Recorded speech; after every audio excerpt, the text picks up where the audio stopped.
Hello everyone, this is the story of the week again. Now in nursery at the moment we're learning all about our bodies, and this particular week we're learning about our skeleton. So what better book to read than an old classic, Funny Bones. It's written by Janet and Alan Alban. This is how the story begins. On a dark, dark hill, there was a dark, dark town. In the dark, dark town, there was a dark, dark street. In the dark, dark street, there was a dark, dark house. In the dark, dark house, there was a dark, dark staircase. Down the dark, dark staircase, there was a dark, dark cellar. And in the dark, dark cellar, some skeletons lived. There was a big skeleton, a little skeleton, and a dog skeleton. "What shall we do tonight?" said the big skeleton. "Let's take the dog for a walk," said the little skeleton. One night, the big skeleton sat up in bed. He scratched his skull.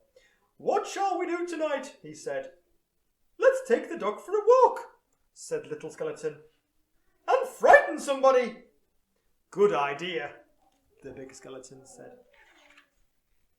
So the big skeleton, the little skeleton, and the dog skeleton left the dark, dark cellar, climbed the dark, dark staircase, and stepped out into the dark, dark street. They walked past the houses and the shops. They walked past the zoo and the police station. They went into the park. The big skeleton scratched his skull. "What shall we do now?" he said. "Let's play on the swings," said the little skeleton. "And throw a stick for the dog and frighten somebody." "Good idea," the big skeleton said. So the big skeleton, the little skeleton, and the dog skeleton walked round the dark, dark pond, past the dark, dark tennis courts, and up to the dark, dark swings. The big skeleton and the little skeleton played on the swings. They threw a stick for the dog. Suddenly something happened. The dog skeleton chased the stick. He tripped over a park bench. He bumped into a tree. Woof! And ended up as a little pile of bones. "Look at that!" the big skeleton said. "He's all come to pieces. What shall we do now?" "Let's put him together again," little skeleton said. So the big skeleton and the little skeleton put the dog skeleton together again, and they sang a song while they did it.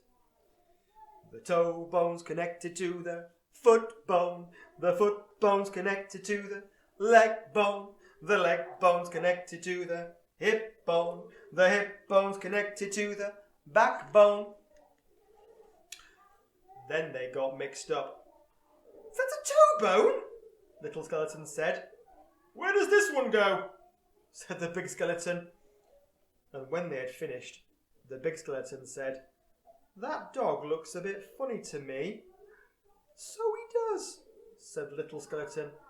"We've got his tail on the wrong end, and his head." "Phew!"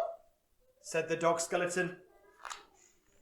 At last the dog was properly put back together again. The big skeleton and the little skeleton sang another song. These bones can bark again, can run around in the park again, can frighten people in the dark again."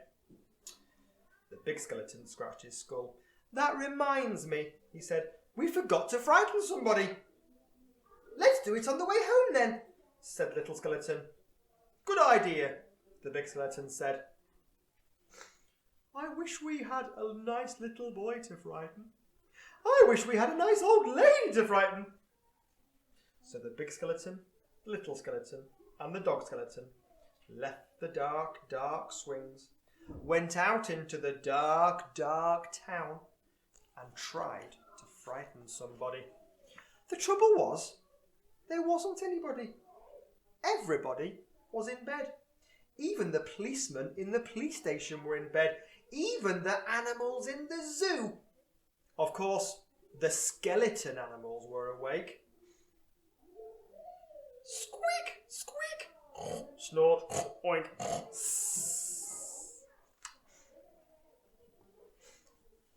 Gee up, Nelly! What are you doing all? Oh, so cheeky boy then. Have a cup of tea. Pretty Polly. Put the kettle on. Let's have a ride on the elephant skeleton, Little Skeleton said.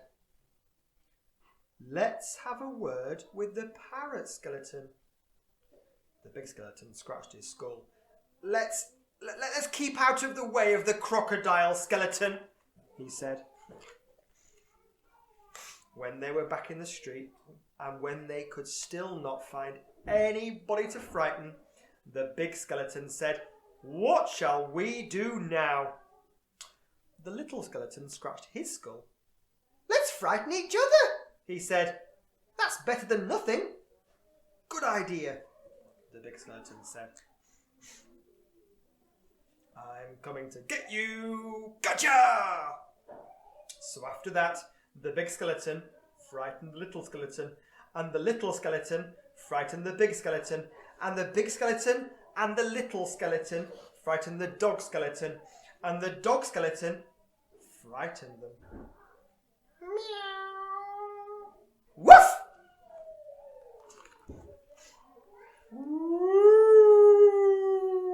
Help! They hid round corners and frightened each other. They climbed up lampposts and frightened each other. They jumped out of dustbins and frightened each other. All the way home. And that is how the story ends. On a dark, dark hill, there was a dark, dark town. In the dark, dark town, there was a dark, dark street. In the dark, dark street, there was a dark, dark house. In the dark, dark house, there was a dark, dark staircase. Down the dark, dark staircase, there was a dark, dark cellar. In the dark, dark cellar, some skeletons lived. Still do. If you enjoyed that, maybe you can feel your own skeleton. If you feel your fingers, you can feel your skeleton in your hands. Hope you enjoyed the book. See you next time. Bye.